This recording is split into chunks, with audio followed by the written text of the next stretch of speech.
పితా పుత్ర పవిత్రాత్మ నామమున ఆమేన్. మొదటి పఠనంలో ప్రభువు మనలను శుద్ధి చేసి తన సువార్త సేవకై మనలను తన ప్రజల యందుకు పంపెను కనుక అట్టి సువార్త సేవకై మనలను సిద్ధము చేసుకుంటూ అలుపేరగని ఉత్సాహంతో దేవునిపై నమ్మకంతో ప్రభువుని సేవలో జీవించదము. రెండవ పఠనంలో పునీత పౌలు ఈ విధంగా పలుకుతున్నారు. క్రీస్తు మన పాపములో కోరకై మరణించెను. మూడవది నమున సజీవుడుగా లేవనెత్తబడెను. అనేక మందికి దర్శనమిచ్చెను.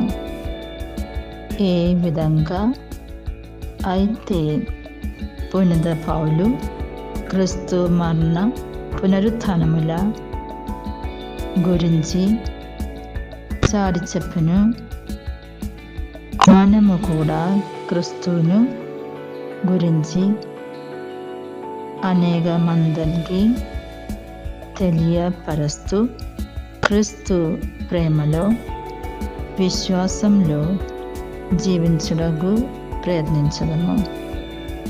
సువిశేష పఠనంలో సీమోను యేసు చెప్పిన విధంగా వలను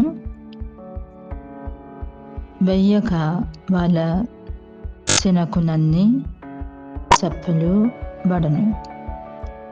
వారు 2 పడవలను చెప్పులతో నింపగని పడవలు మునుగునట్లు ఉండెను.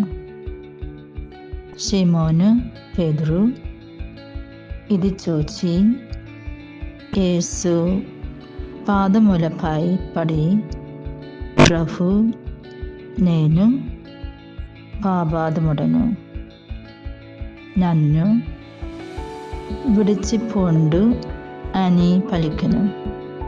అప్పుడు సీమోనుతో యేసు భయపడవలదు, ఇక రండి, నీవు మనుష్యులను పడువాడవై ఉందువు అనను. అప్పుడు వారు పడవను విడిచిపెట్టి యేసును అనుసరించును. మనము సమస్యలలో ఉన్నప్పుడు మనలను బలపరచుచు బోధార్చువాడు మన క్రీస్తు కనుక మన బలహీనతలు చెడు మార్గాల నుండి వైదొలిగి క్రీస్తు ప్రేమలో ఆయన సేవలో జీవించుటకు ప్రయత్నించుదాము. దేవుడు మిమ్ములను దీవించునుగాక.